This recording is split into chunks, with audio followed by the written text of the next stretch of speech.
Hello everyone and welcome to episode 31 of Competitive Magic with the Carnies. I'm your host from Italy, Andrea Mengucci, and joining me we have Javier Dominguez from Spain. Hello everyone.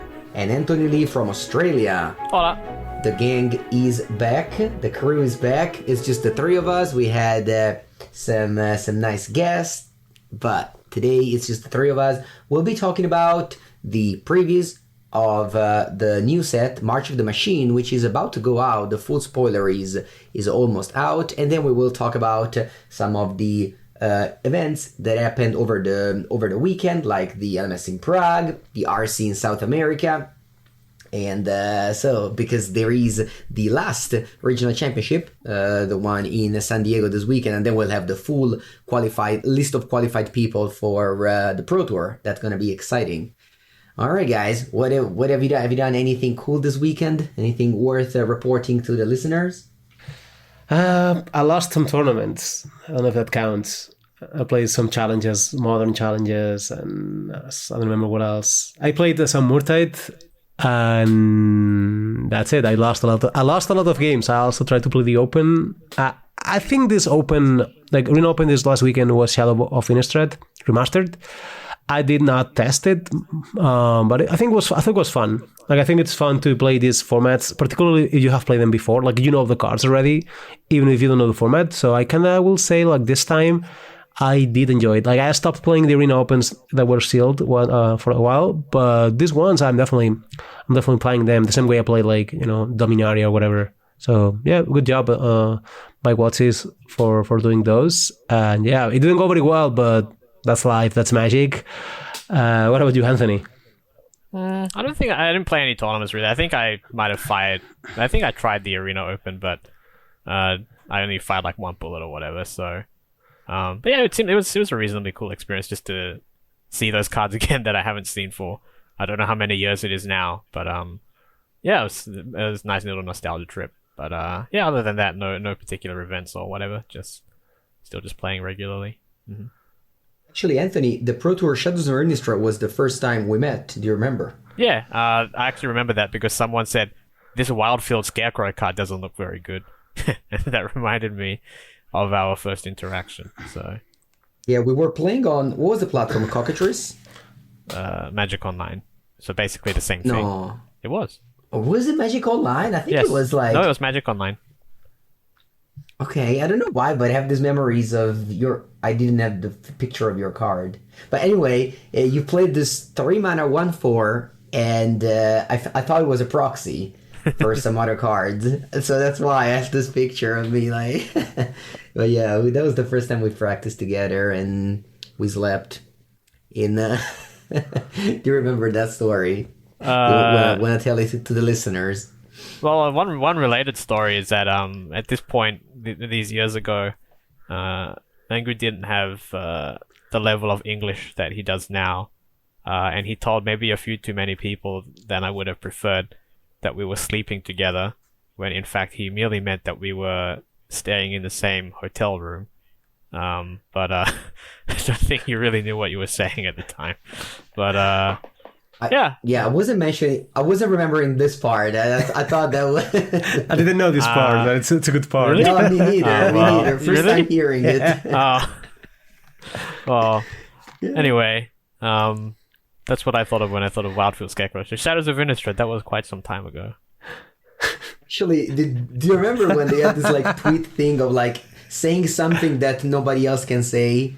Magic related. I thought about saying I slept with Javier the most in the hotel rooms among Magic players. Yeah, it's an achievement. Maybe you have gained some of his powers that way. Yeah, maybe. So what is the proper English wording for saying that you sleep with, like, your room together? Yeah, you room together, not you sleep together. Oh, okay. What if you also sleep together? Like, Well, that's a different thing, I think. It means other things. Okay. It does mean something else. Yes. Even if it's the same bed. I'm glad that we got around to teaching you that. I mean, it's not like. Yeah, I just learned it now. Honestly. Oh my god! Now I'm thinking about how many times you said it the other way in the last 6 years. I have also said it that way. All right. All right. Well, I failed in my teaching duty. to all the the non-native players, Magic players that are listening, how to properly say that you roomed with somebody and not you slept with somebody. That's right. That's correct. Because in Italian and I guess in Spanish as well, you would say you sleep with somebody. Exactly. No, absolutely. Yeah. Dear. All right. Well, this was a very important educational moment, and I'm glad that we had it. Yeah, you always need to break to have an intro to a podcast, right? Yeah, before you sleep together. Yeah, unlike Javier and Anthony, I went to play some paper Magic this weekend. I went to Prague, which was incredibly cold. I did not expect to be this cold. I guess I did expect because I brought all my winter stuff, gloves, scarf, hat, and heavy jacket, but I didn't expect to use them all, but I did. It was cold, it was rainy. I'm back to be home. I'm happy to be back home, Yeah, it sounds really cold. Not cold where you are? It's not cold. No, I wouldn't say so. I don't need a winter jacket anymore, for sure. Okay. Is it cold there, Anthony? Not particularly. Okay. I mean, it rarely is, to be fair. So how did it go, Mengu? How did the cold tournament go? Yeah, it went great. The tournament was 1,056 player chose to come to Prague to play Modern. By far the biggest, I guess not by far, because we had a sealed event in Bologna, which was 900 people. So this is the largest event since COVID in paper. The day 2 threshold was 7-2, which is incredibly hard without buys. And I got there, thankfully. I got there in my last round. Yeah, also, I had such a fantastic day 1 because I played against 9 different decks, 8 different countries. I, had nice games. I didn't punt very much. I guess I did punt once, but, outside of that, just had a memorable day for sure. And then the next day, didn't go as well. I only went 3-3, good enough for a top 64, which was $150 and some prize world tickets. Funnily enough, after the event ended at like 3 p.m., I joined a legacy side event at 3:30. I went 3-0 there, and I won more than in the main event. Yay! So if you look for value, side events is where it's at. But we were obviously most players were looking for the regional championship invite. In fact, I want to mention our friend our mutual friend Gennara, Adrian Alvarez, and he came to Prague because that was the last chance to get your RC invite for the next RC in Athens. And you had to go top 32, which is not easy in a 1,000 people tournament, right? He net decked Mengu 75 of Blue Red Murktide and sideboard, and he got there. He finished 26th with 11-4. So the highest placing Murktide player, right? Yeah, exactly. The highest placing Murktide. Murktide did not have a great performance this weekend. Yeah. We'll talk about it later. Best deck list for sure. Best deck, best player. Gennaro. Gennaro is very nice to hang around with. And very glad he came. And sometimes you think about that, like you do these things in Magic where you spend a lot of money to achieve something just not easy. You know what I mean? Yeah. And most of the times I guess you don't get there, but when you get there, it's just such a great feeling. Yeah, I mean, I don't even think it's really about the money. It's more the effort that makes it worth trying, I suppose. If it was easy, we wouldn't be very interested in doing it, I think. I also will not feel as good, right? You and Gennaro went there. Yeah. I mean, I know you guys talk about the decklist, whatever, and it just feels to qualify. It feels good to qualify if you have to put a lot of effort because it has value. If it was very easy, it would be like a buy-in or something. So yeah, exactly. Yeah, I'm not saying it was easy or hard. It's just that competitive Magic is always it's often like this. Like you work so hard to make this goal, and I mean, I will remind you that Javier is a world champion. I think he understands what you're talking about. No, but it is true though. But it's also like there's a lot of steps. So when you're in the first step, you're like, well, my goal is to qualify. But then you're in the second step, like he goes to Athens or whatever, and he wants to qualify again. And there's like this PT and there's this worlds. There's always like another goal. So Yeah, I definitely. think it feels like, I think one thing that is not really talked about is you have to be prepared to also fail on those goals and also fail like in the middle of the way, because it's going to happen. It doesn't matter how good you are or how much you try. It's going to happen, especially if there's a lot of steps and there's a lot of people trying. Some people are going to fail regardless of how much they try. So you also have to like kind of enjoy the ride, even halfway. Like you qualify, the goal is to qualify for Athens. It's fun, whatever, you enjoy it. Then you qualify for there, and then you want to qualify for the PT. It's important to enjoy the way, you know, like The intermediate steps, yeah. yeah, It's exactly. very important, Because yeah. otherwise it's gonna end in a fail. Because tournaments, like tournament runs, always end in a fail, right? Like at some point you're gonna bust the tournament and then you're gonna be out. So yeah, I know it's not only about how well you feel when you succeed, but also how well you feel even when you don't succeed. You know, if you feel like, well, I tried hard and it was a good run, you know, it was a good battle. I didn't get there, but next time I will. So I think I also wanted to say this. Yeah. Yeah, for sure, knowing how to lose is one of the most important thing of Pro Magic. But I guess this is a little bit a step behind Pro Magic. So yeah, as a Yeah, especially if you play Blue Red Murktide, it is very important to, you know, be Come okay on, with losing. Anthony.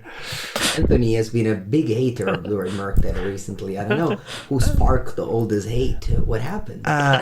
I would say Anthony has been a big hater. Like you didn't need to add these last words in the end. You know, I think it's just how he is. But also a good Thank question. Yeah, you're welcome. Why Murktide? That's what I'm asking. Why did you to pick such a deck to hate so much? It's so it easy. Because Eldrazi is not that talked about It's different anymore? though, isn't You it? have to choose it. Because Eldrazi is just fun to. I mean, maybe it is different. I mean, I don't think Murktide is as bad as Eldrazi. So that's. I'm willing to say that. I think that's a big concession. I'm actually a player that I don't think Murktide is that good. Since Mango has been playing it he more, admits it. yeah, I picked the deck more, and I feel like the deck was never like very good, but now I'm playing it more. I think it's a functional deck, but I think the traditional strengths of this kind of deck are actually not that strong here. Like you need to draw, the deck needs to draw like the right mix of things more often than what it looks, because even though it has like stabilizers like the bubbles, the shatters and whatever, it kind of like needs to happen in a very short span of time, because how the format is, like how much, like you cannot chill for 4 turns because the opponent is playing creativity always, or like hammer or whatever. So it's not like you can struggle and just spend the first three turns just considering your way into lands, and if you do, you're behind anyway. So I feel like that's one of the reasons why the deck doesn't like, whenever I play the deck, I feel like it's less good than I would expect in paper, and that's like the opposite feeling I had with like Lura's Shadow or whatever, like all the Lura's Jund decks, this kind of decks, the Lura's decks, Lura's midrange, which that was a time where this deck was built, right? The Murktide. I assume it was because of Power of Blood Moon, which is still one of the biggest reasons to play the deck. I think Murktide is a very good Blood Moon deck, but I'm not sure that is the case. And like, I don't think Blood and Murktide is the best Blood Moon deck anymore. I think Rhinos might be the best Blood Moon deck. And I also sadly think Rhinos might also be the best Murktide deck, which is kind of like sick if you think about it, right? Like there's a deck where Murktide is better than the Murktide deck. That's strange, and it doesn't speak very well of this deck. So for me, that's a lot of things. I never actually loved the deck, but now I understand it more and I have played it more. I'm kind of sure the deck is not particularly good, even though I think it's decent. Definitely a tier 1, but probably like the worst tier 1 for me. And I think it's very fun, so it's going to be probably my default deck going forward, but not because I think it's very good, just to be clear. So I'm not as hater as Anthony is, but those are my reasons. I don't know if Anthony has something to add. That's pretty much, we discussed this, and it's kind of the conclusion that we came to. Except for me, it doesn't get points for being fun, so it's just out. But I hope very happy. I'm very happy about this, because it means that Wizards doesn't just randomly ban it. You don't know that. They tend to Don't do. jinx it. I know that they have random reasons to ban cards, but if less players play it and it doesn't top 8 as much, it's honestly good news for me. But I'm gonna play it. I'm happy So about it. I'm doing Yeah. a bad job for you. I'm gonna play it, even though I don't think it's good. That's like the worst spot. I mean, I think Anthony will be there to suggest you to not do it every time. It's important, so. But I don't No, listen it's to Anthony fine. Modern It's fine also. if he just straight up says, "I don't want to play the best deck. I just want to have fun." I'm not going to tell him to do something different, right? It's only if he tells me he wants to win that I'll tell him to do something else. It's fine. He's okay with losing. So, once again, whenever I do a power ranking in the past, I used to have a tier S, like, I don't know, Grixis Shadow with Luris, or I think when Leyline Binding came out, the Yorion decks were, I mean, maybe they weren't tier S, but I really like the Uranus deck and things like that. Now, I don't think there's ever been a tier S, and despite Murktide is the most popular deck, the second most popular deck, for example, if you look at the amount of players that played decks, Murktide was 104 people, and the second one was Hammer, 80 people, and then it's Creativity, like 70 people. So there isn't, and then in day 2 instead, the conversion rate of Creativity was insane.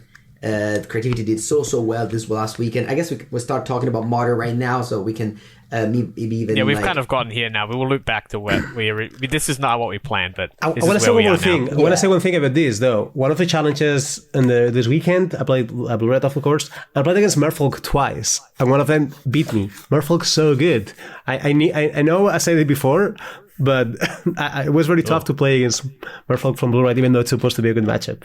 You're making my job very hard, Javier. I only have enough hate for one thing at a time. That's so music to my ears. Can you please not? No, go ahead, Mango. It's very hard. Yeah, so I'm just saying that this past weekend in Prague, Creativity did extremely well. I put it in the first place. I've been suggesting to people to play Creativity for a long time. I think people just realized in the bigger events now, and I don't think that the metagame specifically changed too much to make Creativity good. I think that the decklist just got tuned well enough, and Creativity is just a great deck. And if you don't have, for example, in my sideboard, I have 1 Force of Negation and 1 Orvar. Those 2 cards were not there 2 months ago. So now, if everyone, takes adjustment with your deck, maybe Creativity will, go back a little bit percentage points and things like that. Because I think overall Modern is a format that has all the tools to balance, as in you don't need to ban any card. This is my thing to say that the metagame right now might look like Creativity is above everything, but there is always not only you can adjust with cards, but also with matchups, of course. Like Burn and Living End are the 2 best deck against Creativity, so things like that. Yeah, I mean the format seems pretty balanced right now. There's there's decks like Hammer. I said here before, but I think I said before last week, but maybe I didn't. But I think Hammer is overhated right now. For example, I think if some hate from other decks might change to if you change Force of Vigor of Wear and Tear for Orvar of Force of Negation, then Creativity becomes worse, but after Hammer becomes better. If you cut the Cascade Hate, then Green has become better. I think Modern is in a good spot right now. I agree with that. Yeah, Camilluzzi, for example, told me, Camilluzzi came second with Team of Rhinos. He told me that he sideboarded in Force of Vigor 0 times in 18 rounds. So He just didn't get paired to. Well, I mean, yeah. it's not like Force of Vigor is very narrow. Saga decks. Yeah. Yeah. He didn't play against Urza Saga decks at all, which is, not something that you would expect, since Urza Saga decks are super popular, and I got paired against them at least 3 or 4 times. Urza Saga decks is pretty much Hammer and then tier 2 decks, right? It's Hammer and then Amulet Titan was very, very represented, and it didn't do as bad. But Amulet also, if you play Rhinos, you play Blood Moon, which is their best card, the absolute best card. I will not say Force of Vigor is that good against Amulet as it is against Hammer. Actually, I pretty good would as both, say I that, guess, for example, in my match against, I played a winning against Amulet, and my opponent won game 1, and then both game 2 and 3, I didn't draw a single Blood Moon or Magus, and I won both games. And they told me at the end that they always had, revealing the hand, they had Foundation Breaker, Boseiju, and things like that. So, but that's a win for Blood Moon. To me, the analysis of that game is that Blood Moon won that game. You just didn't you didn't draw the card, but that was literally what I would describe as a game won by Blood Moon, Mango. That for me. No, I know. I just wanted to mention this fun fact that Blood Moon not only wins the game where you cast it, they don't have the answer, but also just the threat of having Blood Moon in your 75 makes the Amulet player have a worse matchup against. Yeah, this also happens sometimes. With other decks. Like just proving your point. Exactly. Like you play Dredge or whatever. Like you play Dredge, and they have ley lines, so you have to add answers to ley lines. But then you will also lose games where they don't have ley lines because you draw your Nature's Claim, which is like very, it speaks about how good cards like Blood Moon are when they're good enough. Yeah, for sure. We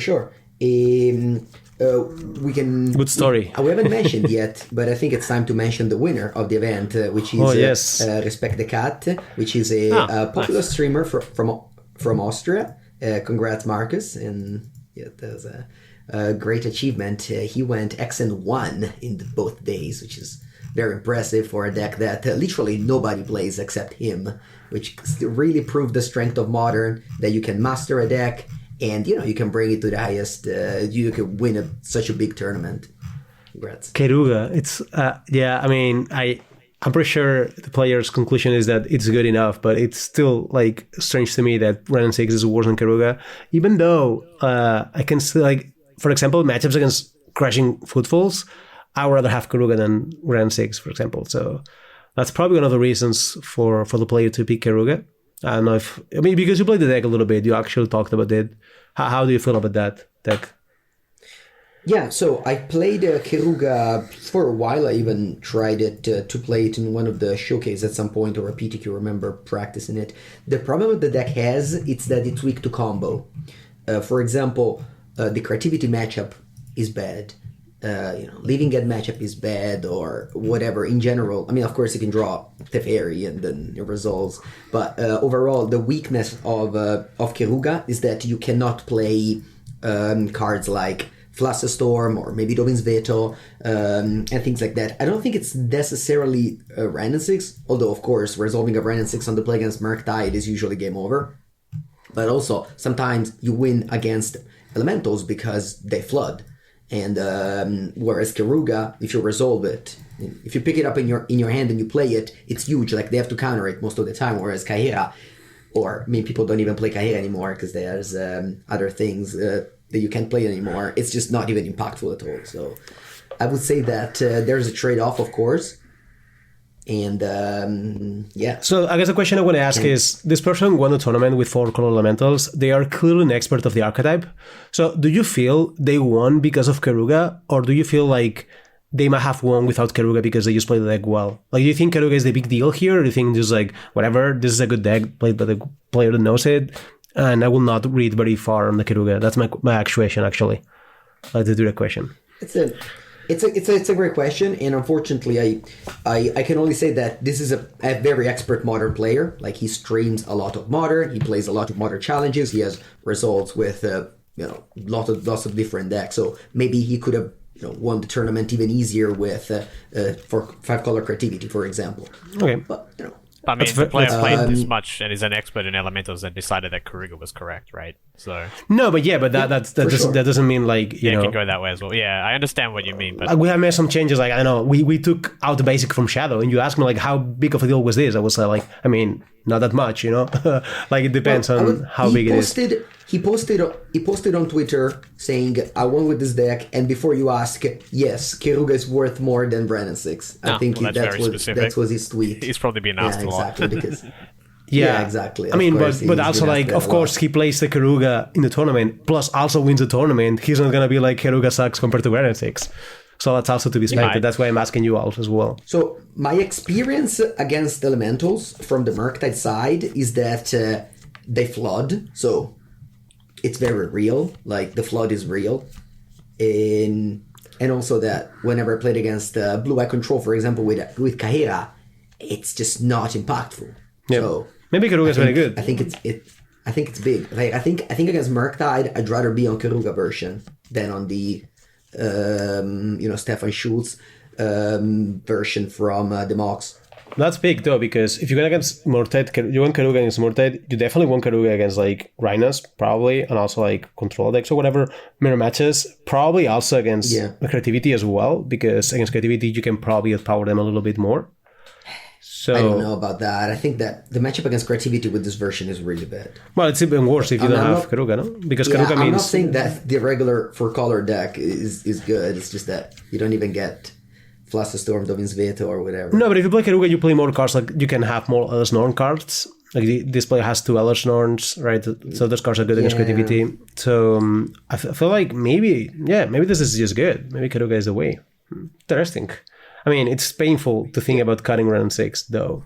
I'm just saying that. But another important takeaway from the LMS in Prague is that Team Rhinos did particularly bad, as in there were only 3 in day 2. I believe overall the win percentage is, fine, like, as bad as Murktide, so around 50%. Wow.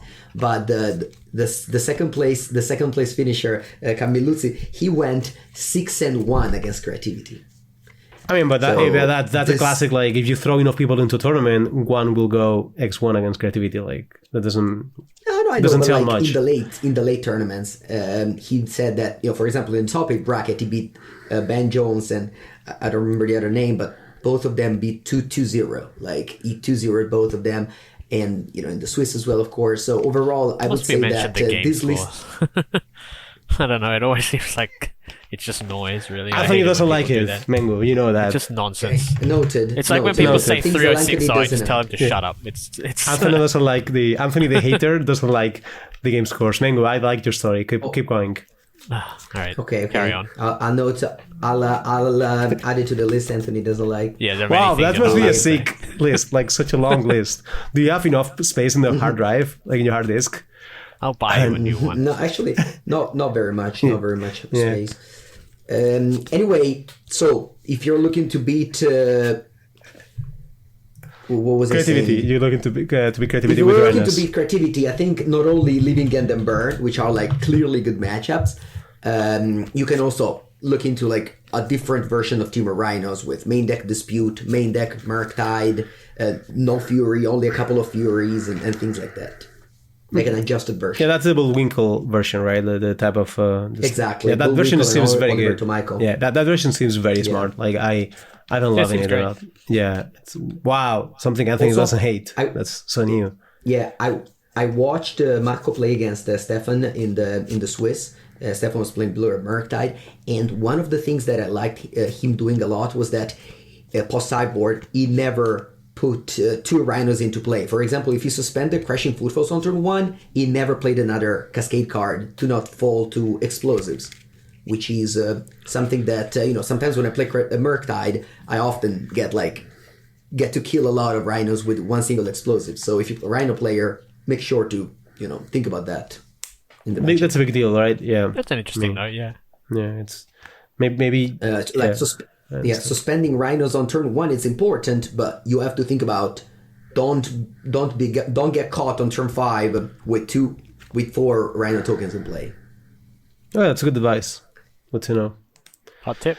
Yeah. All right, that's a lot of modern. Maybe we are we going forward? Wait, Sure. don't you mean Yeah, backwards? let's move. Oh yeah, let's mention a little bit of the previews, shall we? Okay. Yep.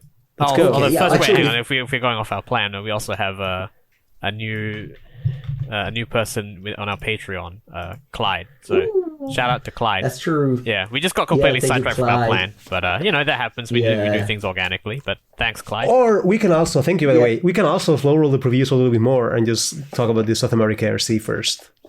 Okay, we can do it. We just do all the formats first. Okay, that's what we're doing now. So we All right, have- at least change have the an plan. I want to structure.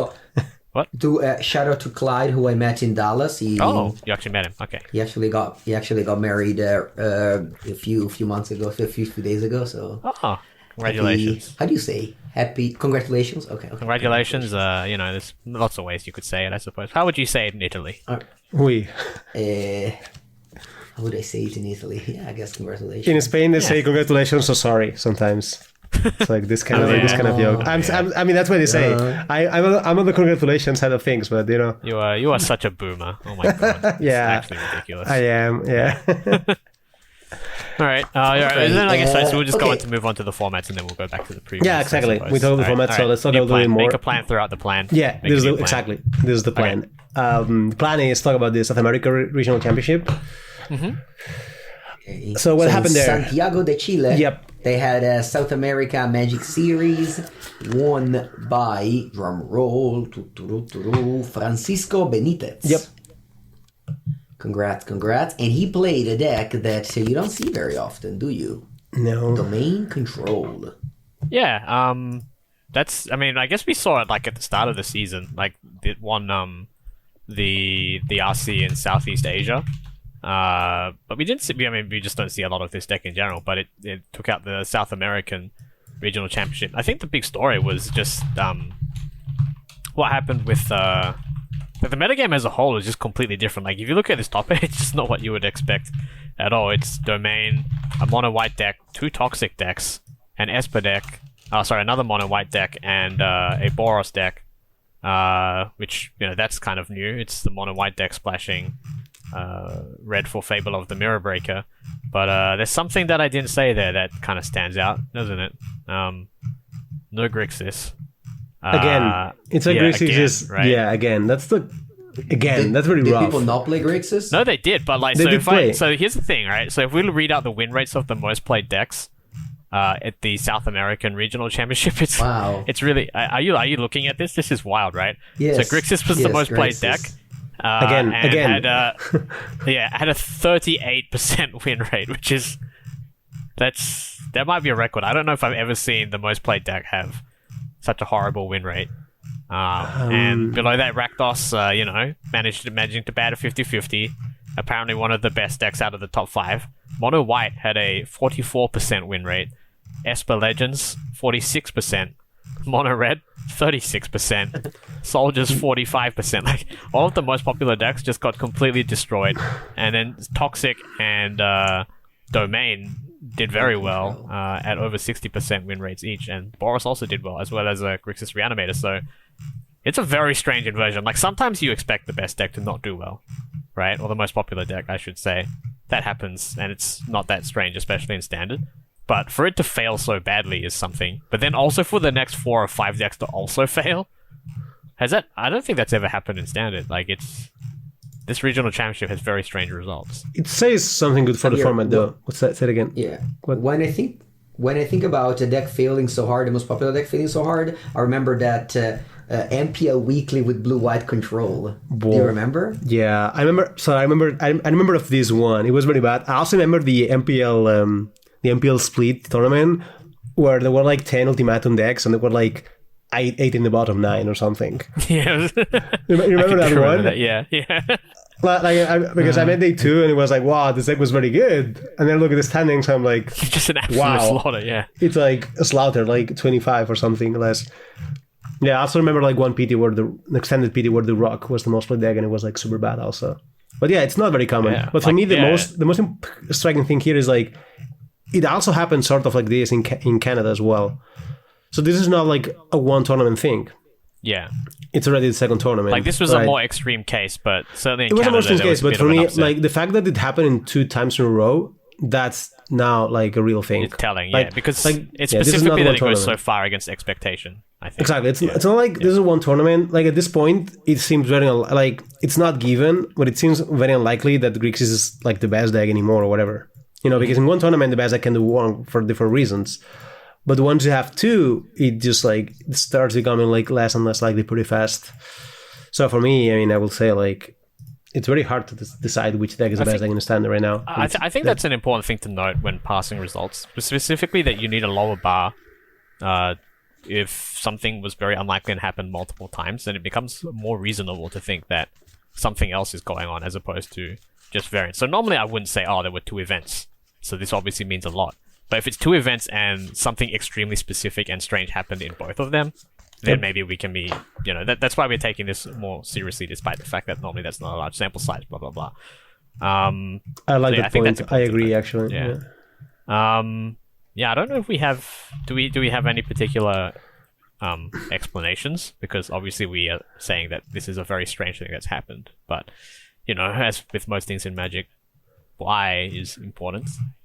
I know it's hard to read, but I think that says a lot of the format. Could it be because the Grixis deck are built to beat themselves, so they just get worse against everyone else? Yes, that's very possible. I mean, it's definitely a part of this, but yeah, like it's really hard to like inbreed against yourself when you're actually only 19 to 20% of the field, from what I remember. And there's just like a lot of the field, right? So you can't really inbreed against a fifth of the field, especially when it makes you worse against everybody else. It's pretty costly to do that, and maybe it's borne out. I mean, this is a very extreme result, so yeah. So, something's gone very for example, when I was practicing for Naples, there were like me and Javier at the beginning, not at the beginning, but like a few days before that submission, were disagreeing on one thing, which was Javier wanted to have multiple cards for the mirror match, whereas I was saying that I didn't like to have dead cards against the more aggressive decks because, for example, like if you have Negate, Razola Transmogrant, or Deep Blade Cold Serpent, those cards are obviously bad against aggro. So maybe when we played in Naples, we played 3. So at the end of the day, I ended up having main deck cards for the mirror match. But maybe if I had to play Grixis now, I wouldn't have those cards anymore. Right. And maybe those players still have those cards. And you just draw one Negate over, make disappear, and you lose against Esper Legends, for example. But I don't feel like I don't think that's like most people are consistently misbuilding their deck. Like, if you see decks now, they have like Cat Down's main deck, they have like, more Trespassers or whatever. Like they have better cards against aggro. It just seems like. So for me, what's happening here is the deck was never good enough, but the format was just like underdeveloped.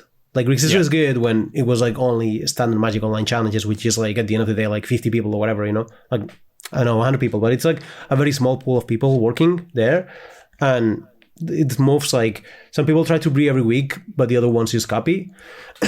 But this is like a lot of players competing, trying like in these big tournaments, and that made all the decks better. And I think that's with other new decks, and some of these decks were good against Grixis, and I think Grixis just fell behind. Like maybe it just was not very good. It just was the first deck to develop, not the. That sounds familiar. Yeah, it does sound familiar, unfortunately. But, yeah. But I mean, that explains why Grixis did so poorly. But what about all the other decks that are at the top of the format that didn't do well? Because, for example, a lot of people are very excited about Esper Legends, but that did rather poorly here as well. Also, I really thought that Esper Legends was going... Because, I mean, I mentioned before that the standard RCs have been won by a very wide range of decks. But the one that was missing was Esper, and Esper still yet to take a crown. In fact, it just didn't do well here at all. Like, what's up with that, for example? Well, the thing is, I mean, the most played deck was mono white midrange, right, in this tournament? And I think white is good against Esper. No? Wasn't it Grixis? No. Was it Grixis? No, it was Grixis was the most played, followed by Rakdos and then Mono White. But Mono White was popular. Yeah, very popular, whatever. Like, it was very popular. I think white is good against Esper. And one thing is, there's a lot of different decks in the top 8 or whatever. And, well, if these decks are less played and there are few in the top 8, well, this winner has to come from some... Like, it's a zero-sum game, right? Like, if Mono White control... I mean, the main control wins, and there's 2 Toxicity in the top 8, and there's also, like, a Boros midrange in the top 8 as well. Well, it means other decks are taking these losses, right? Makes sense. I think it's also like not a super huge tournament. So these players actually take a relevant chunk of the total players in the tournament. Event, yes. That's like 138, 32. So it's like kind of smallish. And yeah, so I think that's why. That makes sense. Yeah. Yeah, Well, maybe it's we'll see interesting more. to say though. Yeah, like, I'm really excited to see what we see from the US RC because I mean I think that'll be it's kind of the highlight for a lot of people. Of course, all these regional championships have a lot of serious players, but the US one is especially big and has some very heavy hitting players in it. So maybe Esper will get its say at the end. What do you guys think we will see? I guess Mango. What do you think we will see here? So I had an interesting theory that I wanted to share with you. Yes, go on. Is that when I started following Standard, which wasn't that again, when I started watching following Standard again, which was like probably at this point was like 2 months ago, I think. Rakdos was more popular than Grixis. In fact, the first deck I built in Standard was Rakdos. It was around January, and then at the same time. Other decks were popping up like that Esper deck and etc. So not popping up, but I was practicing against those aggro decks, and I was like, wait, why we're not playing Grixis? Because Why? there's so many Rakdos deck, and of course, Grixis beats Rakdos. So I think that it might be time again. I don't know, in this like cyclical standard thing, which is Rakdos has been popular for a month, so it's time now for Grixis to be popular again. But I don't know. Obviously, it doesn't show in this tournament as Grixis did very poorly, but maybe in America, Grixis will do good again as they're as taking people turns. It's very kind. are taking less and less respect to Grixis, and it's of course a very powerful deck. Like Corpse Appraiser is infinite times better than Graveyard Trespasser whenever you play against mono white, not mono white, but like the mirror match, for example. It's different though. I'm not that sure that's the case anymore. Like it's supposed to be better, but then one is a card you can play proactively and attack, and it always like if it does removal, like of course it's better than the mirror, but I don't think the gap is as much as I thought it would be, which is why Rakdos is doing fine, in my opinion. But we'll see. It's an interesting thing to follow. I don't know what we will expect. I will expect Grixis to do better than these last 2 weeks, but not very good. Like I don't think it's not a very high bar to clear at this point. Well, but I think it's going to be acceptable, but I don't think it's going to be like the most amazing deck or something. But we will. We'll see. It's hard to see. But I will not be, like now, Grixis did so bad that I will probably consider playing it again because, the decks are going to stop being like so prepared against Grixis because now they have to be like more uniquely better. Exactly. They have to play more interaction or whatever. They have to play more removal. So I think it was a very bad week to play Grixis this week, probably last week as well. But it might be a good week next weekend. Just saying. Just whenever you play Trespasser and you exile a creature and you gain 1 life, you think you can do an Anticipate instead. Yeah, but the Trespasser is harder to kill than the other one because you get a card. But so you don't care if that one dies. Cause yeah, but I'm saying like it depends on the matchup also. Like for sure. All right, that's standard. Do you have anything else to say in the standard?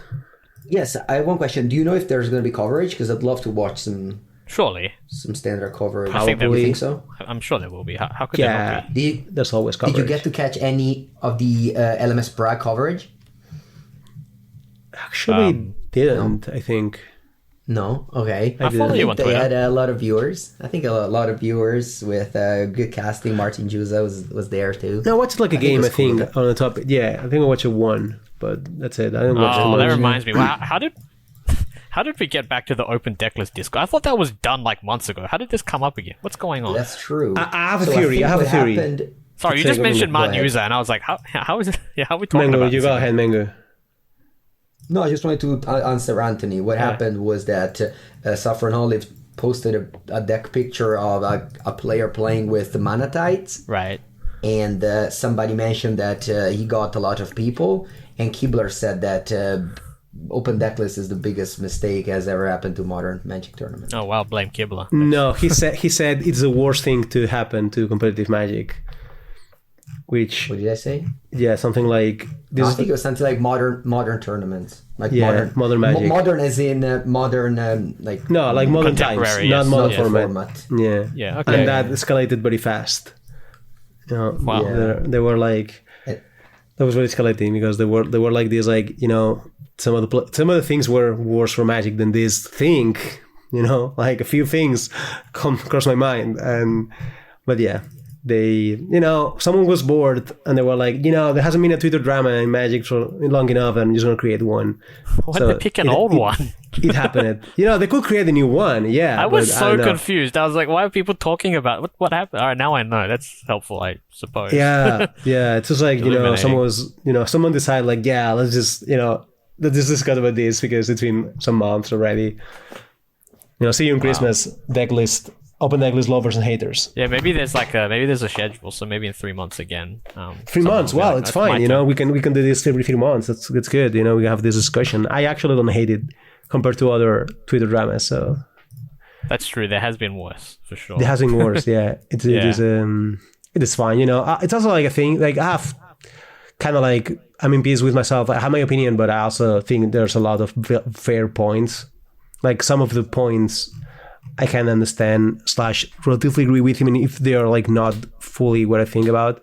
some people like them for some reasons I don't agree, and some people dislike them for reasons that make sense. So I think some of the discussion is actually worth something. But overall, it's mostly, it has all been said, and yeah. Let's say I enjoy playing in PT without having to be scouting everyone and just putting the plans in spreadsheet and whatever. It's a lot more pleasant to play with. And I also feel ethically, that's ethically good because I don't have like an unfair advantage because I have a scouting team, which is something that's definitely a huge part. Yeah. For me, it's the hugest part. I mean, it's different for everyone, but for me, that's it. So yeah, For me, the reason is that you don't put in disadvantage those who are like chosen to be put on coverage. And this is for me the biggest one, because whenever I get to be chosen to be put on coverage in the past, I remember at Pro Tours, round 1 of Constructed, I was always like, that's unfortunate. Like that was my thought. It wasn't, oh cool, I'm on future match at the Pro Tour. It was, that's unfortunate that I'm Yeah. And that shouldn't be your reaction. Yeah. Whenever you're chosen to be. But it was a reaction for everyone. Like it was a reaction for it was like you're not gonna say no because you have to be there, sponsorships or whatever. But it's not a good news for you in terms of winning the tournament. Like it was good for you in terms of winning the tournament. I mean, you don't have sponsorships and you can decline it. I know Emmanuel Gershenson said that he wished that he had declined his future match. Yeah, but I think they changed it. I think some people declined and then they changed the rule, or whatever. I'm not sure, but the thing is, at some point in Magic, you couldn't do it anymore. But the thing is, even if you were famous and but you also could scout much better than anyone else. Yeah. So that's kind of like both ways. Like I don't think that's like a super large for factor. example, around 11 or 12, I got paired against Arne Ushinbeth at the LMS, and he thought we would get coverage, and I said, yeah, let's just sit down. If they call us, sure, we go. If not, we stay. And he was like, don't you want to go to coverage? And I was like, not really. Like, I'm happy to stay here at this table and we just play a fun match of Magic without, necessarily just, I don't know. Mengu just wants the game. He came to game. It's also like the coverage thing. I mean, I'm just say this for listeners, but like it's kind of cool. But the more you are there, like at some point, it just becomes like the same. It's not exactly like as it's a kind of thing where you don't get nervous anymore or whatever. Just play the game, so it doesn't change the games that much. So I understand why Mengu will be like, I just want to play the game, and I'm gonna pick up my things again and move to another table. It's more like that. For me, that's the worst part. You're ready to play. You have a play mat. You shuffled already. You're ready to go, and they go like, just go to the coverage. And you're like, come on. I wish I could. This is an incredible first world problem. Tell me in the melee pairings or something. So I think that would be a nice improvement for coverage events. So you don't have to.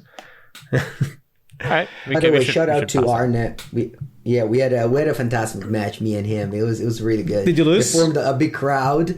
Yeah, it formed a big crowd of people watching because he was playing Blue Eye Control, so the match was super long. And, it was basically a future match, but only for the people who actually came all the way to Prague and watched the match in paper. Oh. I mean, in paper. I know the feeling also, like sometimes there's like secret feature matches. Like you see the crowd and there's like, Mengu and Sarno, whatever, playing this long game, and there's a lot of people watching. That's usually in a corner of the tables, like in the corner table. Yeah. Exactly. I was at the top of the line of tables. Yeah, exactly. Yeah, the secret feature match. Also, like winning it. Also, overall, I wanted to shout out all the people that stopped me. By far, it was the biggest amount of people in this Prague event. Not only because it was the largest one, I guess it was modern. Just, so many people. I was super happy. I was happy to take pictures, sign, and things like that. It was fun. All right. We're also thankful that you stopped Mengu. But I declare at this point that we should go to the previews. Spoilers, whatever you want to call it. I think it's time. Would you agree? It's the time of the March of the Machines. Dun, dun, dun, dun, dun. Dun, dun, dun. All right. Official soundtrack. Javier, you often express your love for Magic lore. Would you love to tell me and Anthony that maybe don't follow as much what happened in the March of the Machines? I am under the impression that Anthony follows absolutely everything. So I'm not even sure I am the person to... Yeah. I mean, basically, I don't follow that much directly, but I like to, watch the art in the cards and read the flavor text. So it's just like the predictions they're going out to different planes, and you're trying to conquer everywhere, everything at the same time. But they don't seem to be very successful because there's a lot of legends in Magic, and they're teaming up against them apparently. So it's and it's a little bit like the Avengers, where at the end just one character does it all anyway. Probably that seems to be the March of the Machine things. So I think it's cool that I wish that it was been longer, like in terms of sets, but I think it's cool they have like these cards that refer to any planes, like this, invasion to Turkey or whatever. And that's it. That's a story. The predictions are invading different planes of Magic, so we're visiting all the planes. But the invasions, like those are the new cards. I mean, those are the big thing, right? Like it's been a while since we haven't seen I feel like it's been a while since we haven't seen these new type of cards that we cannot even know how exactly they will play, right? Yeah, just In like the a low battles? type. Yeah, the battles. Nice. Yeah, the battles is cool because the way they work, for those of you who have not seen them, for example, let's take a invasion of New Pyrexia. It's an X, white, and blue. It's a battle. And when it comes into play, you make X 2/2 Knights token with Vigilance. So you pay whatever, 3 or 4, you make, or 2 as well. And you cast this card. And what you do, correct me if I'm wrong, Anthony, you just give it to your opponent, right? No, you choose an opponent to protect it, but it's still yours. It's like you enchant the opponent, right? Kind of. What's that? Oh, Yeah, but like- sort of. Yeah. Yeah. In paper, what do you do? Do you just give it to your opponent? I guess you do that. Yeah, that's I think easiest, so. Yeah. You put them in their side. Like if you touch Visually a is curse. best, yeah. If you touch a curse, you touch So it. you put them on your side, and you put a dice on it equal to the number of counters. So this card comes into play with 6 counters. Yep. And then what you do is exactly like a planeswalker. You attack the siege instead of your opponent or their planeswalker, and they can defend it in the same way that they would defend them or a planeswalker. And then And then this card moves down counters, and when it comes to 0, you flip it, and you, I guess, again, take control of it, and you just have what's on the other side. Yep, so when the last counter is removed, you don't have to deal damage. You do have to deal damage, but it doesn't have to be combat damage. You could lightning strike it or something instead. That works as right. well. Yeah. Or you And you just spell cast that it, removes counters. so it has summon sickness and such. You also get the cast triggers, apparently, according to the card. Oh, okay. So you actually So cast the other side it. of the card, yep, when the last counter is removed. So you So- cast the other side, which I assume can be tricky with creatures like, combat. You lightning strike the battle, so the creature comes into play. You cast it mid combat or whatever. So those exactly. things, Wow. Yep. That's cool. that's a lot of There's a lot of things like this that's going to happen unlimited a lot until we figure out how this work. What happens if you blink the backside of a battle? I assume just it like comes any other double face, face card, it'll come back to the front. to the battle. Oh, ho, ho, ho. Yeah, maybe they have like a. Usually they don't, right? But maybe there's like a No, I blink mean, I don't effect. see why it'd be different, in this particular case. Yeah, usually when there's like super exploitable thing, they don't put it. So limited doesn't get like, I mean, it's not very exploitable to put your backside of a card back to the front side, usually. They're more worried about the reverse. No, I mean, for Usually. your opponent, probably. No, but like For there's example, there's not a flicker wisp in the limited yeah, format. there's a rare flicker wisp. Like if you flicker wisp the battle, you're kind of like No, that card only blinks your own artifacts or creatures. yeah, but you can blink a creature. That's a battle. Oh, sure, right? yeah, your own, yeah. If you want But to I redo don't the think we'll battle. have like commons blink. I mean, maybe they will. I mean, I don't remember, but like we haven't seen all the set yet. But that's that's tricky. We'll see a lot of this, and it's gonna be a question, like a tough question to answer. Like, are these cards good? I mean, I assume they're kind of good because there's a lot of them, and some of them they seem to be clearly designed for constructed. But it's strange how to evaluate them. Like my first instinct is to think of them similarly to a creature that's like has a drawback of time and also this life gain. Like if the creature is not very meaning, it's like, you lost 6 life. Like you lost 6, you had to deal 6 damage to unlock it. So it's like, if you play an aggro, it's like you have to pay 6 life, like 6 life of equity, plus also the tempo. So they are very expensive. That's my impression. And they're not Yeah, easy the to backsides are flip. quite powerful, but you actually do have to do quite a bit of work for them. And it's not always easy to enable, I think. It's quite hard to enable, I think. Yeah. Yeah, they are very hard to evaluate in that as well. And I suspect it's... I'm not sure how many battles we're going to see going forward. In general. I mean, Invasion of Nishibirexia, the one that Mango said, is like 6 loyalty. Like 6 loyalty is a lot. Of course, you get to plus So Walker, much. but 6 loyalty is a lot. 6 is so much. Yeah, So like much. they're kind of expensive. Like maybe they just went. I mean, I could see them going like a little bit conservative in this regard, so Magic doesn't become like Invasion constructed. Right. I could see that. Like, but the mythic ones, they seem like. I mean, the one that's 5 mana green Invasion of Sandalar, you return 3 permanent cards for 5 mana and then 4 loyalty. Then you get an enchantment that you get regrowth every turn. Like that card's a playable 1 for decks like a mono green or whatever, like green decks. But I don't think they're gonna be like that good in a standard. I don't know. It's strange to evaluate. Yeah, because they'll be Yeah, balanced I hope- differently as well, right? Like some are going to be easier to complete with a lower reward, and some of them are going to be way harder but with a better reward. So it's also difficult to generalize as well. But all of them are kind of high. Like all the loyalty, it's not like they have like this one that's 2 mana has like 2 loyalty and feels pretty good. Yeah. Like the loyalties are high. Like it's all pretty much like 4, 5, or 6. Mm-hmm. Like the base one seems to be like 4 at least, and some of them Yeah, 5. I Like think so, yeah. that's a lot. Like that's a Harvester and a Fable attacking like, Harvester and then Fable, and then they both attack. Like, Yeah, when you say it like that, it does sound like it's a lot of work. It is a lot of work, Yeah, I'm saying. I mean, yeah. of course, some of them are like there's the Blackroot one that's a removal spell, right? That's an edict Mm-hmm. for 2 mana. Now, the one is maybe one among the best because it's a 4 loyalty 1 and it's an edict, but then it's like a 2/1, so it's not like you're Yeah. getting that much, anyway. So yeah, I don't know. I feel like, yeah, looking on paper, I feel like they might be like maybe with low loyalty, the cards were just too dominant in their testing or whatever. They just try to play it safe and just make like 1 or 2 that are very. I assume this March of the Machine. The Battles in Phyrexia one. This one looks like it has to be good. Mm-hmm. Like this card has to be good. Like if you play it for X6, you just put 4 shoulders and like that's really like playable or whatever. But Yeah, so the card is already...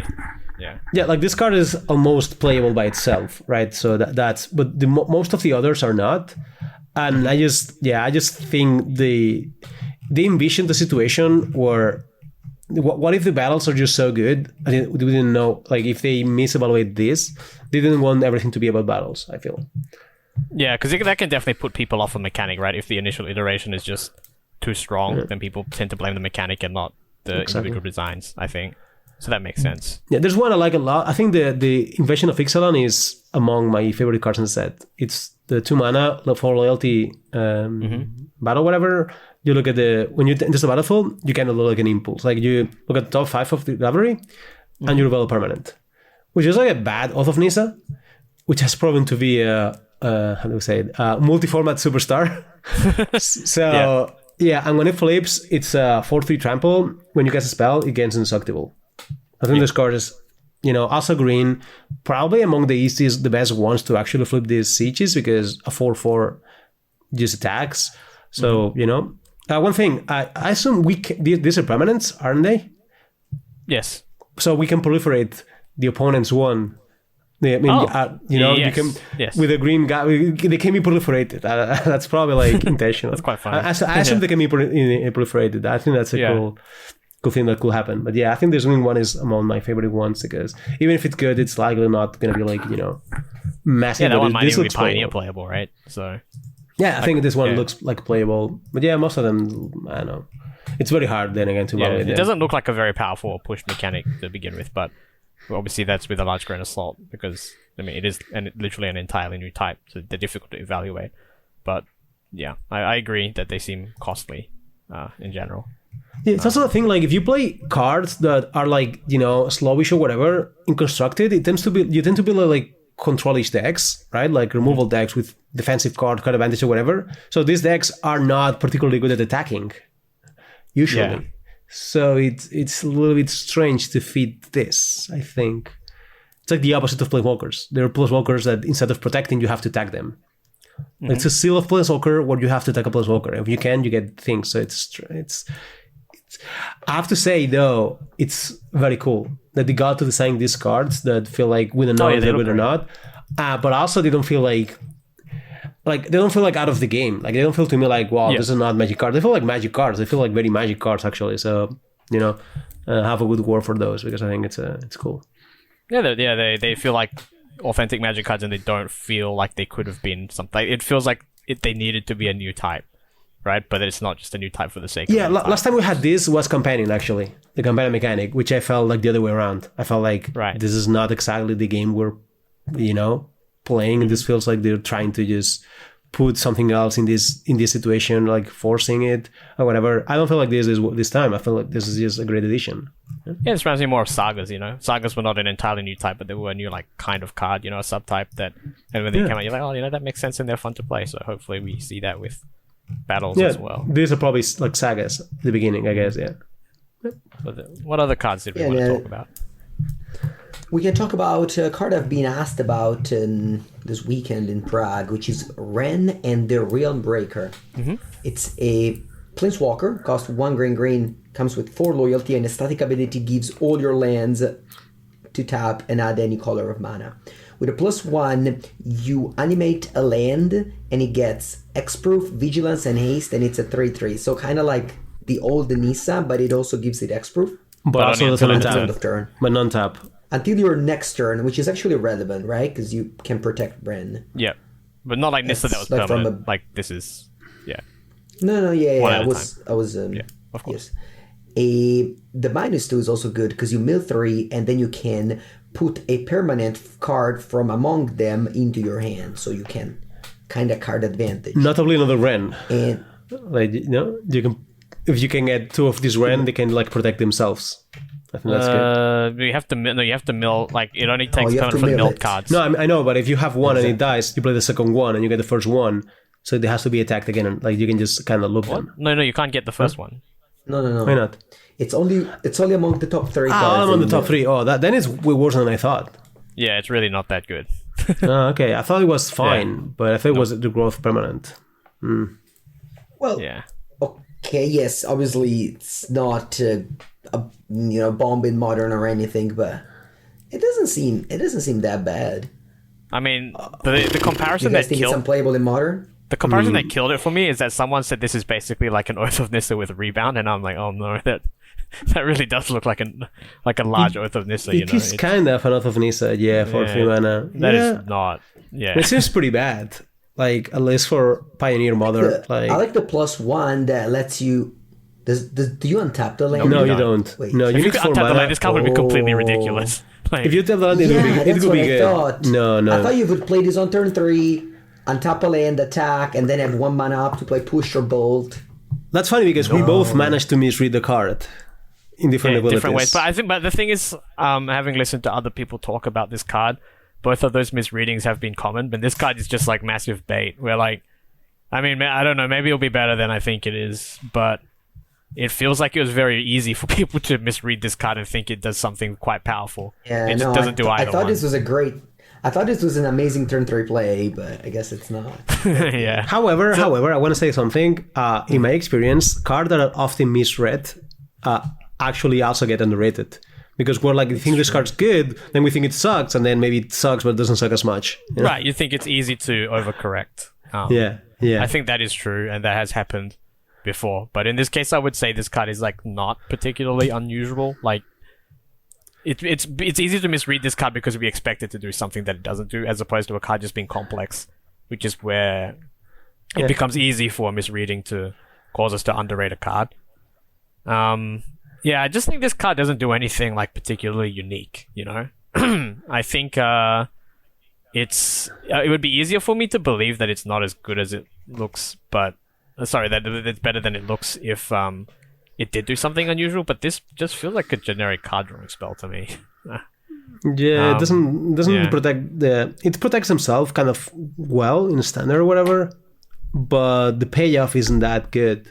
Yeah, it's you get an impulse. I mean, that's fine. It's probably playable if there's a good mid-range deck in a standard. I guess this is fine, but it's definitely like not comparable to a Fable, of course.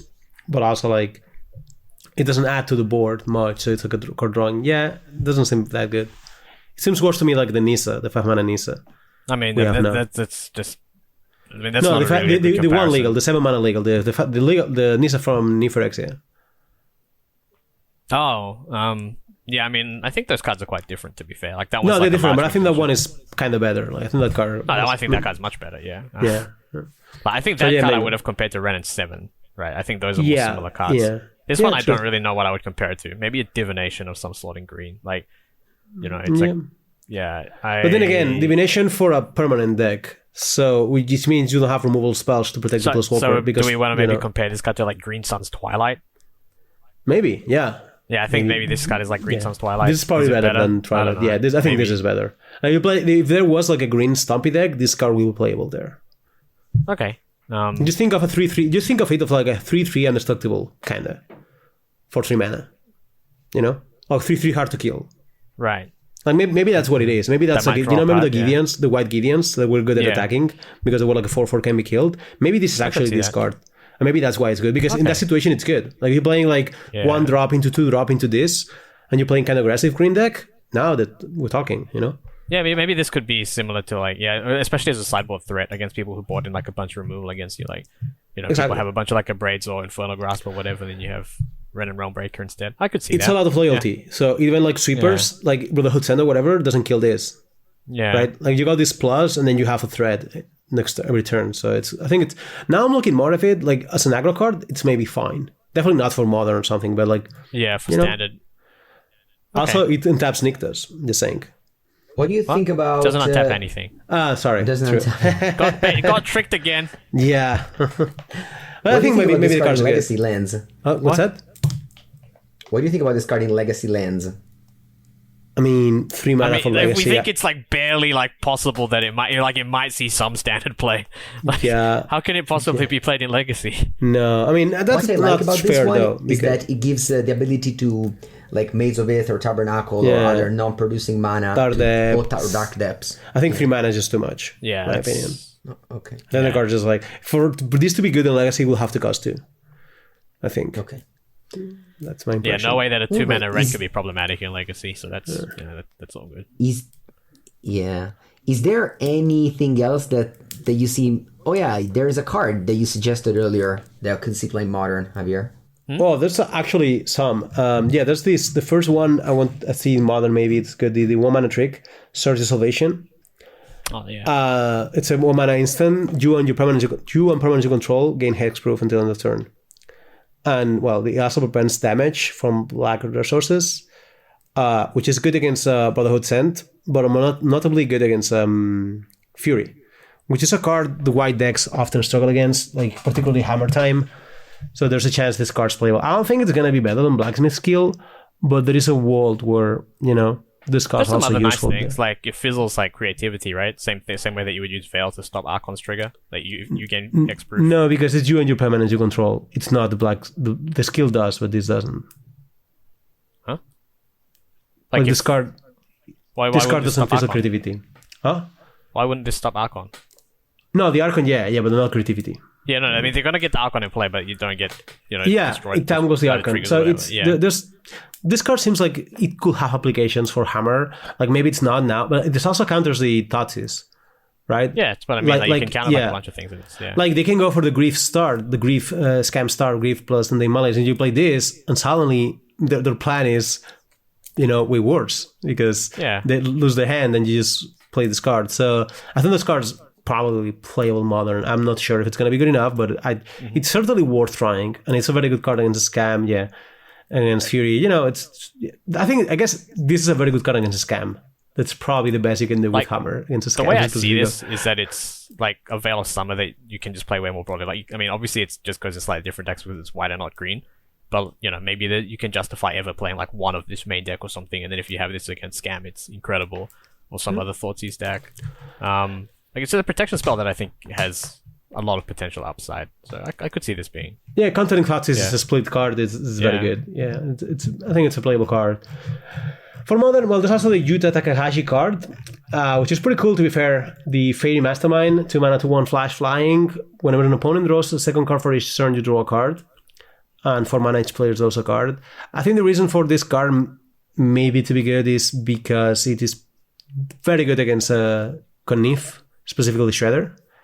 Like it's very the same way Narset lets you kind of trick the Shredder, like, you know, play games around it, so the opponent has to draw 2 cards and discard 1 or whatever, like, you know, like not draw a card and discard. I think this card could probably just be fine or good in a Murktide Mirror, but that's something like I'll have to play with it to know. But, you know, it's something I would probably try if the Murktide is very played. And the last one, I think, Oscillate, maybe the artifact. It's like Hardened Scales for 2 mana, but also puts counters by itself. I don't know if you see that one. Which one, sorry? It's 1 green, 1 colorless, Oscillate the Shattered Spire. It's like, if you 1 or more +1 counters will be put in artifact you control, you put in +1, so Hardened Scales. This one costs 2, but 1 has cycling, and 2, cycling for 2 mana, but you can also pay 2 mana and put a counter with itself, so it helps a little bit with the flood. And of course, it's, you know, it's way worse than Hardened Scales, but it's additional copies of critical effect, which is sometimes these decks, you know, they struggle because they don't draw the Hardened Scales or whatever. I know it's not exactly tier 1 in Modern, but it has been like a tier 2 or 3 or whatever. And this is the kind of card that might actually revive an archetype. So, yeah, I mean, I'm just saying, like, that's a potential. Yeah, I hadn't thought about that at all. Yeah, I mean, I don't think it's a big deal, but... And I guess the last one will be Bloated Processor, which is like a 3 mana, 3/2, sack a creature, sack a Phyrexian, and you put a counter on it. I don't think the card's like that good, but I've seen enough decks with Carrion Feeder is the card. Mm-hmm. The 1 mana, yeah, so maybe, who knows? Yeah. You know, there's a combo deck somewhere. Bloated Processor. Yeah, there's, you know. I mean, Anthony played Nantuko Husk in a Pro Tour once. Yeah, that's true. Well, this is only for Phyrexians, but who knows? This one does seem better than Nantuko Husk, for sure. I'm saying there's maybe like a hidden combo somewhere. I don't know. Yeah. Yeah, it was the same Pro Tour we talked about at the beginning, so convenient how we start talking about the Pro Tour Shadows and end with it as well. Going back to the nice plot there. Yeah. Which cards do you guys like? Because there's some interesting cards in the set. Yeah, there's also Monastery Mentor, which is a very nice reprint. Yeah. A card that lots of people are very excited for. One of the very few banned creature in Vintage. Oh. Yeah. No, not banned. Restricted. No, sorry, I meant to say restricted. Never mind. Yeah. I think it was the first one, or was it Loudstone Golem first? Anyway, one of the two. Golem was first, I think, but it's still like a high, you know, Golem was not exactly, like, Golem was, you know, because they didn't want to ban Worship or whatever. But Mentor is more like, you know, it feels like it's a card banned just by itself, like how it is by itself. So. Restricted. Yeah, restricted. Yeah. Yeah. What else do you guys feel like it's not, you know? I want to talk about the Invasion of Segovia, because I think the card's very cute. Like a Paralysis Segovia, I don't know if you know, listeners, but Segovia is like a city in Spain. Like, we have a city called Segovia, yeah. Oh. It's a city, like, it has an aqueduct that's famous. So for us, for Spaniards, it's very funny, because Segovia is just a city here. But also, it's like, apparently, it's to the thread. It's like a tiny plane. Like, everything is tiny. Oh. So that's why it creates these 2/1/1 blue Krakens. Krakens are usually huge for some reason. because it's a flavor reason. Because in Segovia, these Krakens are huge monsters with trample, but outside Segovia they are 1/1 because it's a tiny. Is the Segovia in Spain also very small? It's kind of small, shitty, yeah. So also the flip one, it's the Sea Titan of Segovia, which on the picture you can see this is super small Kraken. Attacking the foot of a Phyrexian. Like, you only see the foot because it's so small, it doesn't get over the foot, but it's kind of trapping it in the foot. I absolutely love the flavor of this card. I like that they got to do a lot of deep cuts like this with the planes. Yeah. That's cool. I love it. I don't think the card's like particularly good or anything, but I love the flavor. You know, these small details. I mean, I like these cards having like this lore deepness or whatever. You know, depth. I think it's cool. Yeah. Nice. Yeah, I don't know. I don't have too much to say about specific cards. I think.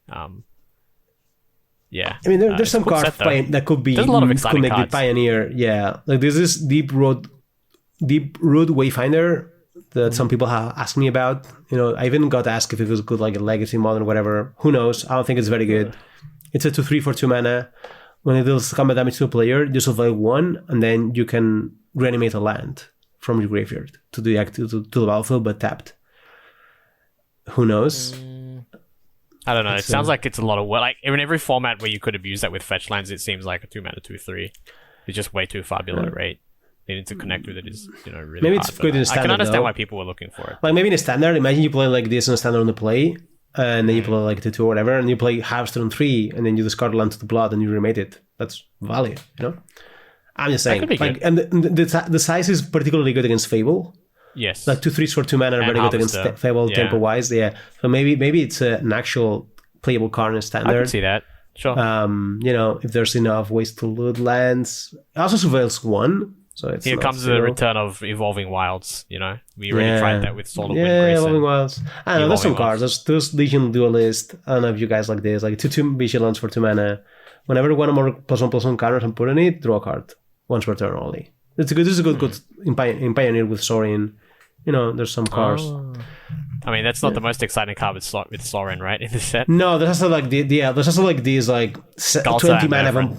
Galta Yeah. Marvin, 20 mana Vampire that is like 12/12. So that's 2 cards that go with Sorin. That's important because the fact that it's 2 of them makes them one more likely to be good than So it's much there's more only likely, one. yeah. Yeah.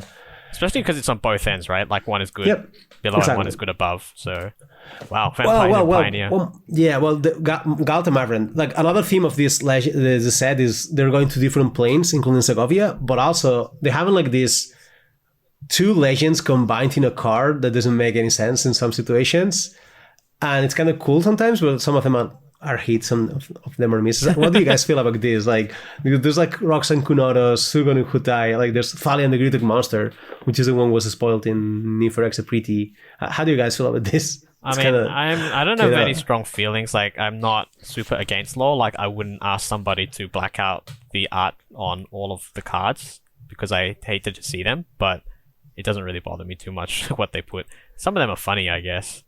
Like I think Borborgimos Yaldabaoth and Fabulatup. it's fine, I suppose. Is there a particular one that upsets you? Yeah. So first, I understand they're like unlikely alliances or whatever, but Crocs and Kunoros, Kunoros were literally the Reanimator hoser. Like, I understand now it teams with Crocs or whatever. Yeah. But that's why it's cool. It reanimates. The card, it's like if you team Grafdigger's Cage with Reanimate and then the combination just reanimates. Like, it doesn't make sense. I don't get it. I don't get this card. I'm probably missing something, but here, I don't get it. This just feels like Crocs, I got a new puppy. That's it. Like, that's cool. It doesn't, I don't get it. Yeah. I'm a big fan of Hazoret, so there's Jiren Hazoret. I love the bird Hazoret, but the card doesn't seem very remotely playable, I guess. No, it doesn't. It seems like particularly bad. Like, this is a card where they could say, as long as you have one fewer cards, it says like 5 mana, 5/4. As long as you have 1 or less cards, this has Vigilance and Haste. And then when you attack, you look at top 6 cards and you just pull a legendary or whatever. This card could have indestructibility on top of that in the first ability and still not be like good. That speaks about how bad I think it is. Jeez. That's harsh review, but I think that's actually fair. Yeah. Yeah. Sometimes I do this like thing for when reviewing new cards. I'm just like, I try to be like, I'm just gonna put this card like way stronger or way weaker. And if even way stronger doesn't feel very good, that's a sign, and the other way around. Like if you take the Ojutai, Thugon Ojutai, which is a 5 mana 4/4, flying haste, hexproof as long as, enter the battlefield this turn, which is pretty that's already good, right? Yes. And then when it one more dragons, it's a dragon. This comes to a player, you look at you do an impulse, right? Yeah. Yep. Like, and you can return dragon to your hand. Like, the fact that you could take this impulse ability to discard and it could still be like, a 4/4 flying hexproof haste for 5 mana, it's a decent card, But you also deal simples. Like, this card is going to be this is a good card, I think. I think it's quite a promising win condition, I think. Yeah. It's very hard to interact with. It's with hexproof and you can make it dodge. You can bounce it, yeah. Like, if you want to, it doesn't die. Like, if you doesn't, like, this is worded in a way where you can just return the dragon itself, right? So you can just attack and return itself. So it's like a 4 mana. You cannot interact with impulse and 4 damage and return. 5, but yeah. I don't know. There's a lot of more. I don't know if Mango. There's one more I want to say before you guys come in is Kogla and Jidaro. You might not know it, but I'm a huge Jidaro fan. I always try to play Jidaro in all my decks in standard, and cycling decks. La Tortuga. Yeah. I love the Tortuga, the turtle, and this one doesn't have any Jidaro abilities. It's same as the Clox. I guess the complaint is the same as Clox and Kunoros. Like Clox and Kunoros doesn't have anything of Kunoros. And Kogla and Jidaro, well, this doesn't have any. Clox and Kunoros has the keywords of Kunoros. Yeah, but it's it's like discard a Kogla, and you do discarding from your hand, and then you shuffle it, and you like it shuffle back, and you destroy something, enchantment, and you draw a card for 4 mana. I don't think it's super bad or anything, but it doesn't feel very. It feels like Kogla with cycling. I don't know. I'll be honest. When I read that card, I just thought of it as slice in twain, which basically is like, it feels more like a spell than a creature. I wanted Jidaro to have more. I expected more from Jidaro. And the last one, sorry, I said the one. This is the actual last one. Rankle and Torbrand. That's similar. Like Rankle and Torbrand is like, it feels like a Rankle. Like it doesn't feel like Rankle and Torbrand. Like what's the Torbrand doing here? Like after you do the first, but it doesn't feel like Torbrand. No, like Torbrand was like you don't need to attack or anything. I don't know. Yeah, that's a little bit. I mean, that's why they're the combination. Yeah, but it's. I think they're cool. What do you guys feel about this? Like, how do you guys like these cards? I'm a big fan. I don't know. I like the way that a lot of them combine in ways that are interesting. Like I actually like the Rankle and Torbrand design a lot, where they take something from each of the cards and combine them. Sometimes that doesn't make for a more powerful card, but I think it's interesting. In terms of how playable they are, I think it's somewhat arbitrary. Some of them are going to be good, some of them won't be. I guess they're all legendary creatures, so they all have some design, some things common in terms of their design, but I've never really thought very much about evaluating cards based on the aesthetics like that, so don't have too much about that. Maybe Mango feels differently. Same. Same. Oh, that was Come easy. on. I don't really mind the lore. I don't really mind the lore of Magic cards or anything. There are a lot of interesting I like cards also. Even though I like if they're good in the formats that I like to play, which for this set will also be drafted for the first time in years. So I'm looking at opening some of these bomb rares and locking in 2 colors. Like Dran and Linvala. Classic Mango. Yeah. Dran and Linvala is an interesting card because it's particularly good against Fable of the Mirror Breaker. Like it's reflecting Linvala. Yeah. Okay. I don't really get why Drana steals abilities, but it has a Linvala text. That is for sure. It's a vampire. Drana is the... Oh,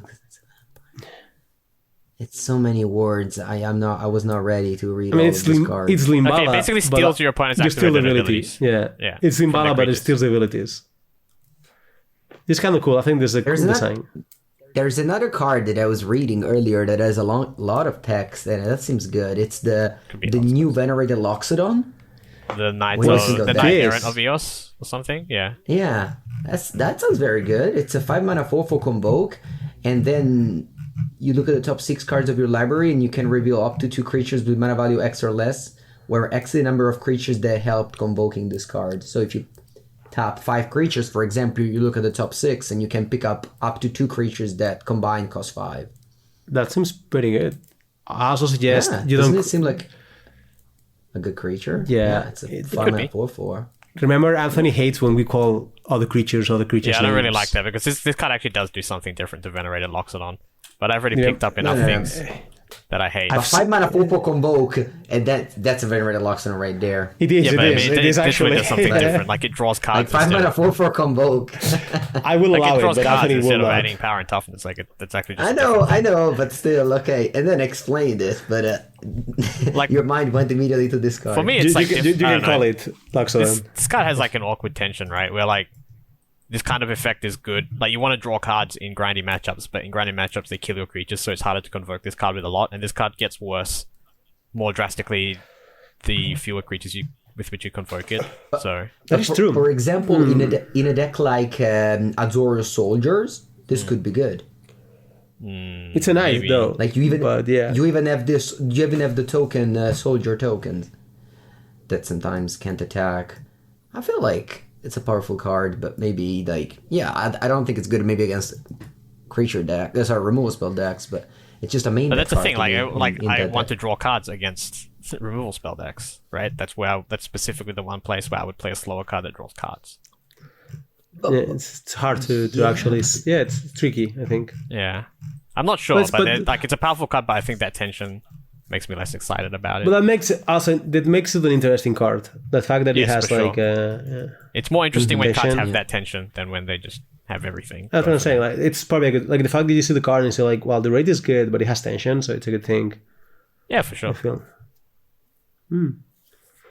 All right. Alrighty. Is there anything else you want to Guys, add to the? Have you enjoyed? these- I actually did. Yeah. Looking at the new cards is always like, this gives me a little bit of this like Christmas effect, like, wow, new toys to play with. But there's so specifically this much. time, there's only not only a new card type, which is very Christmas actually, but also a lot of interesting cards. And I'm like, this could be good. Yeah, they but- really went hard on this set. I think there's a lot of interesting stuff here. Yeah, very much. They're A lot of text to read. like most of the. I mean, it's like we have said this of the last 2 or 3 sets. Actually, I feel like the sets they look quite good nowadays. I think for constructed. Also, there was this shark, and it's like it feels like it's flying. Chrome Host Seed Shark, and also Shark Typhoon, but it doesn't fly. It does Yeah, fly. it's strange. Magic became a place What are where you all the talking sharks about? fly and flash. Sorry, I meant to say it doesn't have flash, but it Yeah. looks Oh. like it has flash. That's what I was meant to say. Like we were used to all the shark having flying and flash. Turns out sharks fly but they don't have flash. That's a lesson. one. yeah, just 'cause that one has two flash. sharks. Yeah, two sharks had flying and flash in Ikoria that were playable. It does. Yeah, it doesn't have flash. Unlike just like Fury, it doesn't have flash. Yeah, this could have flash for come on, Anthony. This could have flash for flavor reasons though. No, but Fury having flash is a thing that anyone that picks up the card expects it to have flash. Yeah, I'm sure, and lots of people probably think that. Yeah, it's very reasonable to think that. Okay, Especially if you play with Solitude. I am gonna cut this too, guys. Now that's enough flashing talk. No. For me, it was no drama talk. I was honest. Yeah. So yeah, good job as always. There's a lot of rares that are not good for constructed, but will certainly ruin someone's day in draft. That's not something I like among these sets. One card also, there's Questing Beast reprint in form of Rampaging Raptor, by the way. Quite Is a that a Questing Beast. Beast reprint? I love to say, Questing I mean, now Beast I know you're reprint. pissed. Yeah, now I know you're pissed. I'm going to just call this guy Questing Beast for at least some days. All right. It's a 4 mana for I mean, 4. it's Questing Beast. It's a 4 mana 4 for Trample Ace. Though. What else? When What else deals does the it do? combat damage to opponent, you can also deal damage to Planeswalker or battle they control. Come on. Yeah, But because it's- that text Questing came up Beast. so often with Questing Beast. Obviously, that's why everybody played it. Yeah, but the Questing Beast is limited to players, but will not ditch damage to battles, as far as we know. Like maybe they changed the rules, so Questing No, Beast it doesn't. No, also, but now this one deals damage to battles, but Questing Beast doesn't, which is could get messy if they keep reprinting battles. I think they plan this to be like a once in a lifetime thing. well, we'll see. Yeah, I mean, I we'll don't see. think that's the case Wouldn't because they- remember the rules for battles in this set are specific to the battle type Siege. So there will Yeah. be battles. There will be more battles in future that just work differently. So right. I we'll see. But I mean, I We'll kind of see. like that card. I mean, mostly for the same thing as. I mean, it actually is somewhat similar to Questing Beast in the sense that, like, people play it for the raw stats, and then there's a bunch of extra text that doesn't really matter that people talk about. But I don't know. This card seems reasonable on Is read. it better than Thundering Raikou? It might be. I mean, this one doesn't die to a braid, so that's nice. Yeah, I that's a guess. big deal. Yeah. Yeah. I think it might be better. Also, Trample is a very powerful keyword with Definitely, yeah. Fire Breath. Like it's Trample, Fire Breath. So you flood, this guy just Yeah. picks up the I like this card. torch. And I also think it will not be the end of the world if they go like the same thing they did with Planeswalkers. They go like, we have decided like all the things that did damage to Planeswalkers also deal the damage to battles. But we'll see, I guess that would be like if they keep printing battles in years and battles play very well. Like they didn't know how popular they're gonna be, right? So Yeah, all right, we'll see. I guess it will depend. I mean, I Okay. think they're designing with that in mind, so I wouldn't expect anything like that. I mean, there's also the Praetors. I don't expect them to be like particularly good and constructed. They will surely bomb the drafts or the sealed. They will be often seen in sealed, especially in my opponents in arena qualifiers or whatever. But I don't think they're gonna be. Maybe Sheoldred is. I don't know. Sheoldred. They are almost close to be playable, but it's tricky, right? Yeah, they're quite. I think the fact that they're probably quite difficult to flip, on top of a slightly undercosted, expensive body, is slightly overcosted. Sorry, they're slightly underpowered for their cost. I think to make up for the fact that they have this powerful flip ability. But I don't know. I feel like most of them are too much work for constructed play. Yeah, I think Sheoldred is. It reminds me a little bit of the Elders of Born. Yeah, maybe. The Elders of Born feels like a little bit. There's some similarities of the card. I don't think it's going to be good, but I could see this card being like a one-off on the sideboard for random matchups or whatever, because, that's it. It's not the best Sheoldred we've seen, that's for sure. No, it's not. But I'm going to tell you something. It is one of the best cards they have printed against Sheoldred. True, if you play Sheoldred and you play this Sheoldred, you show them who's the Sheoldred boss here, That is kind of funny, yeah. Yeah. This is one of the best anti-Sheoldred cards, so... Maybe that's a reason for this card to see play, actually. I could see that. Isn't it weird that their name is just Sheoldred? I think that's cool. It's weird. They're very cool. It's cool. They're trying to make it powerful, there's we're using long games. Yeah. I perceive it as strength. I mean, if you really want to refer to it specifically, you can say the double-faced one, or you can say the name of the backside as well. Yeah, I guess they will. The community will surely come with a nickname for this, like Flip Sheoldred, or whatever. Yeah, they will. Mengu, that's maybe your job. You met the Teferino and Teferone, which is very good for Teferis. This Sheoldred is too long. I cannot read everything. Flip Sheoldred or Sheoldrona or whatever. The Sheoldrona. I don't know. I'm just that's one for the lab. You can also call it bad Sheoldred and good Sheoldred. Nah, what if it's I'm just saying. What if it's not bad? I see this card, and I don't think this card is completely unplayable. Yeah, I think it's this has potential, probably. Yeah, and who knows if Urabrask also, because it's the cheapest one. I guess Elders Norn is also cheap, but it doesn't look any good. We will see. Did you guys talk about Pylon? Convoke, destroy target creature or planeswalker, surveil to? No, but is it good? I don't know. It's a free mana removal. Did you say free or free? Turn. Free F. Free? I don't think it's free. Tap 4 creatures is not free. It looks I don't think the card looks good, because I'm if you tap a creature, it's a 3 mana Hero's Downfall, Surveil 2, which is not very good. But then I'm remember Stoke the Flames. Remember how good Stoke the Flames was. And also Surveil 2, it's not.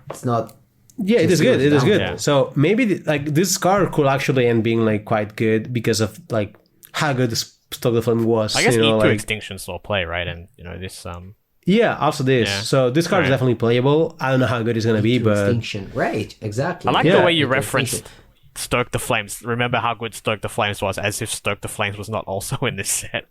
Yeah, I actually forgot Stoke the Flames Wait, was in the set. It is. It is. No, I forgot. no way. What do you mean, no way? What?